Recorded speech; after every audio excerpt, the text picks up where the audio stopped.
All right, so we're talking about why music makes us dance today? Yes. So some time ago, we spoke about the effects of music on the mind, right? Yes. But someone asked me, well, why do we dance? Why does the tune become so infectious that it makes us move our bodies? But listen to me, you know, I always have a kind of curveball. Tell me. I see people who listen to music, who can hear music, the most exciting music, and they just stand like...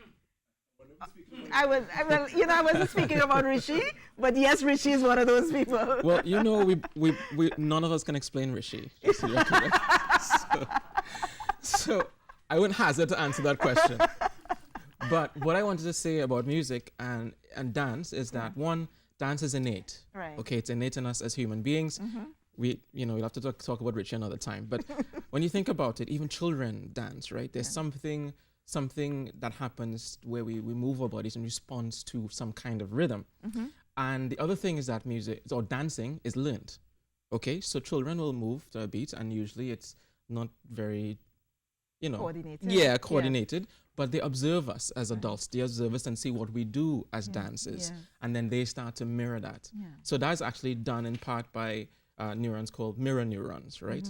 When we see someone smile, those are activated, so that makes us smile. When we see someone dance, those are activated, and we can dance like them, if that makes sense. Yes. Yeah, and I think that's real awesome, because it's an interesting way for culture to be passed on. So in a sense, your brain is a facilitator of the passage of culture, and it does that by imitation as a big part of it. Of course, we know that, right? Yeah. And I think one of the other things to mention is that music is practical. Okay? What do you mean by that? What do I mean? So they usually have it when you want people to work for very long. They play music. When you sing and you chant and you dance, it generally makes you willing to do more work. Is that why you have the elevator music in the office? Interesting question. So the elevator music it's in Which elevators, does nothing right? for me. I have to hear real action music. I think the elevator music is to subdue us. Yeah, I will fall asleep. Yeah. It's to prime people for the experience that they're going to get when they come out of the elevator. I think some Alison Hines music in behind me to, people will be whining in the elevator if you put that music on. So when I talk about practicality, right? So they use it when they do like dragon boating and these kinds of things. Okay. So that's why music is important. Also, it's not so there's percussion, there's melody, and all these different parts that make up music. But I think we should consider music as something that's practical and useful. Even people who go and run and stuff, they exercise. They use music. Or even driving on exactly. They use music to sort of help them along, right? As you mentioned some time ago, music can make you feel powerful. Music can make you feel solemn. It has a powerful effect, but it also affects the way that we move our bodies. And what I thought was very cool is that dancing rather, is automatic. And I'll explain that for you, okay? So when we listen to music or some types of music, parts of our brain are responsible for motor activity and motor function actually get activated even though we're not moving. So Rishi's dancing in his brain sometimes. Yeah, and he might be resisting it. Who knows? Who knows, right? And I think that's really cool. Yeah. We'll actually have... What about when you dance and you don't even hear music? Kind of like me.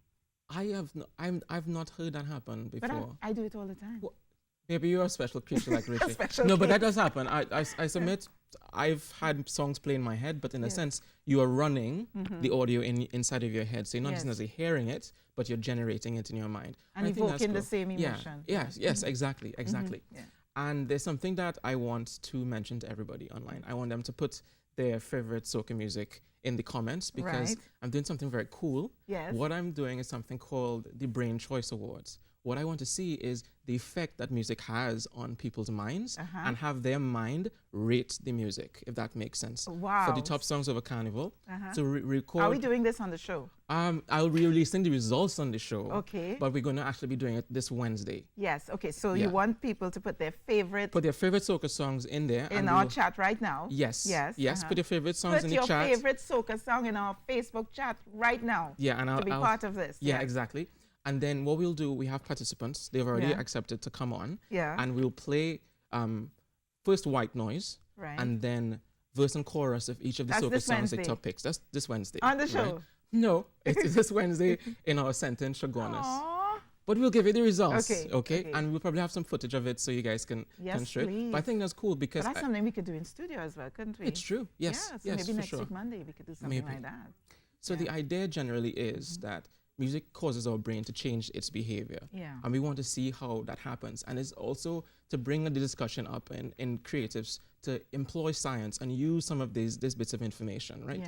So, for example, the song Happy by Pharrell, they actually use an algorithm to build that song. I'm not saying that everybody should do that. I don't want to take the art out of it, but there's also a science behind it also. And I think that might be very, very powerful for people moving forward. So that's the story. Some very interesting information there, Kheston. Very excited about it. I'm loving it. And you know, I sort of foreshadowed there by saying Alison Hines' music makes me want to move because, you know, she's in studio with us today. She's already in studio. So yeah, I did. Is that why you're smiling from ear to ear? That is exactly why I'm smiling. And Rishi's there getting his selfie off camera. But I don't know if the gimbal could pick him up doing his selfie in the corner there. It's typical Rishiness. Typical Rishiness. Oh, I like that. Typical Rishiness. There he is, Rishi taking his selfie with Alison Hines right now. Oh, my goodness. Rishi, the selfie king. That's him right there. Kheston, thank you so much for coming on the show with us. It's my pleasure, as always. And, you know, we'll see you next week once again. Yeah. And The Boy Who Harnessed the Wind. Did you see that trailer? I saw the trailer. I love it. Oh, my word. I love it. I'm going to take some time and watch it. Probably get some friends together because it might be too moving for me to watch it by myself. You will be crying, wouldn't you? No, I'm not sure I'll be crying. I would. I bet you. I bet you it moves you.